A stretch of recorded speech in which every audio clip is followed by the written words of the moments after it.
Human stories ties the fabric of our lives and our world together.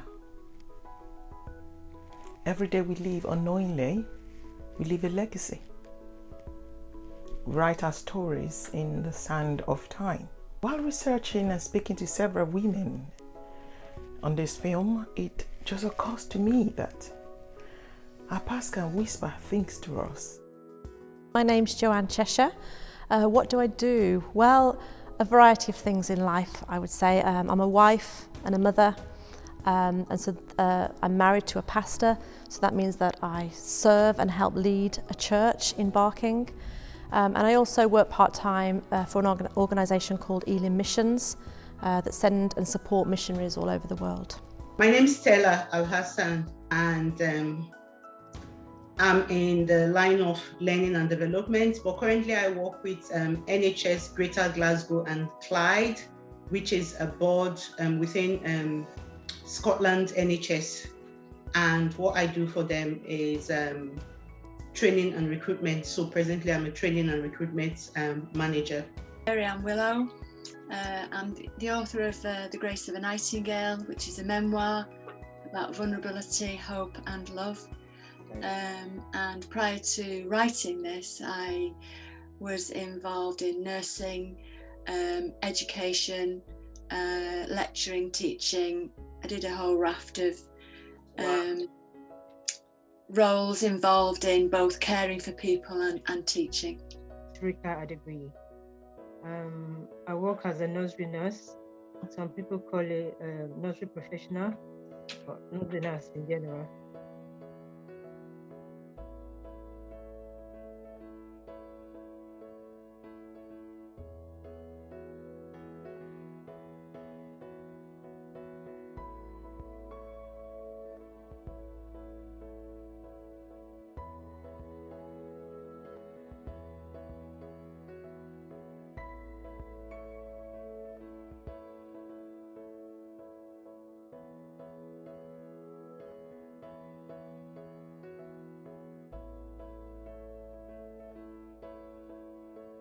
Stress, the bane of our lives really, you know, in 2021, but probably for many decades, stress has it's felt like it's become a bit rampant at times. And then with COVID and the pandemic, it's probably just heightened the level of stress in many people's lives.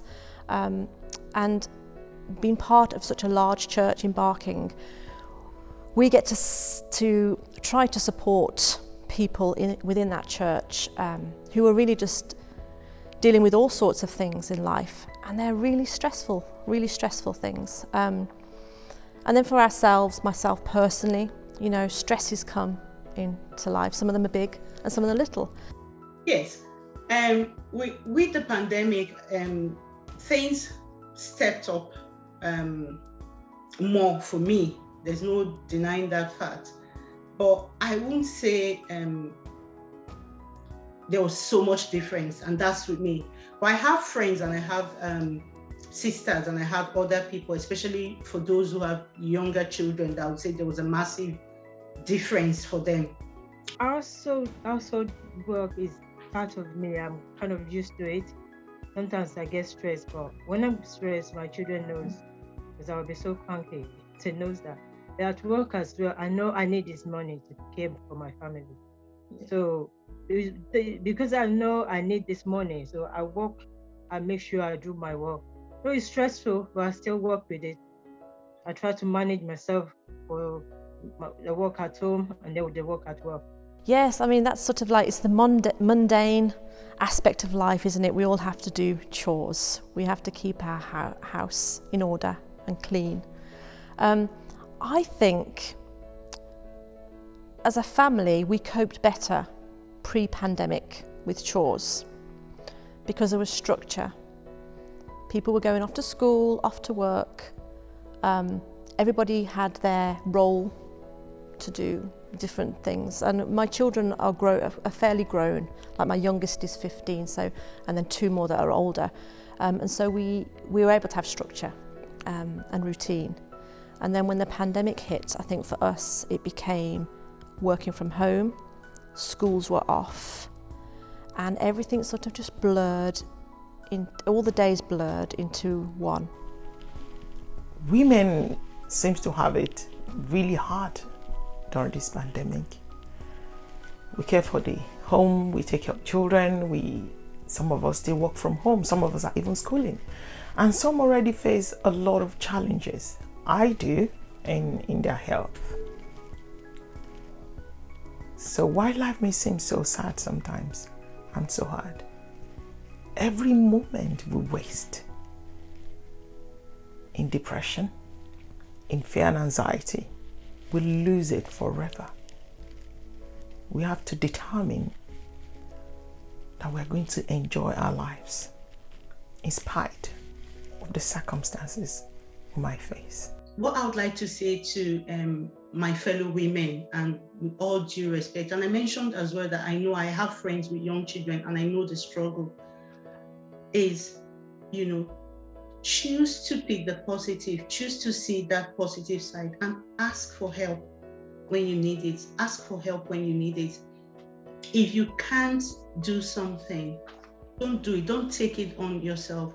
If we still have the time, I'll give a typical example. I was speaking to somebody just very recently about how, like we ladies, we women, we sacrifice a lot, and it's good, but don't do it to the extent that it hurts you, because a drowning person cannot save another person who's drowning. You need to be safe first.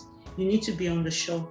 So a typical example is, I've seen women like sacrificing their ambitions. They're going to university, they're taking on jobs just to look after the homesteads, to look after their children, to do all these things. And it ends up leaving them bitter, like totally bitter. Meanwhile, there are other things, there are other ways that they would have gone around it and still care for their family and their children. Know yourself. What upsets you? What frustrates you? What disappoints you? What makes you happy? What makes you thrive? What do you want to learn? What do you want to stop doing? Start doing. Keep doing. So I would encourage women to have a deeper sense of self-awareness. And with that comes a deeper sense of living and thriving. I mean, I think everybody knows that, So we can talk about balance in the sense of making sure you're getting enough sleep, making sure you're eating well, making sure you have got time, space to yourself. And that for me is key. I do enjoy my own space. So if I don't take that time, I can easily get overwhelmed. So a balance also in the sense of physically, emotionally, spiritually, where are you at? How is the balance in your life? And I think balance is such a key word. You're never going to get it right. You're never going to get it perfect, rather. But you can do something in each of those areas. So physically, I can do some exercise. I don't have to go to the gym, but I can be active. Everybody can do some form of that. Emotionally, what does that mean for me? What do I need to do? Do I need to make sure I'm chatting on the phone to a friend? Do I need to make sure I'm spending time in prayer?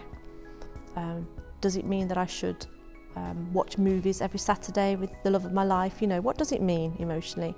And then spiritually, which probably for me is the most important, because when that is in a good place, when I'm making sure that's really important, then everything else sort of just work out and fit better. We need to take care of ourselves. And I'm speaking to women. We need to really take care of ourselves. You need to find time to rest. Find time for yourself. Take care of your family. If you are not strong, how can you take care of other people?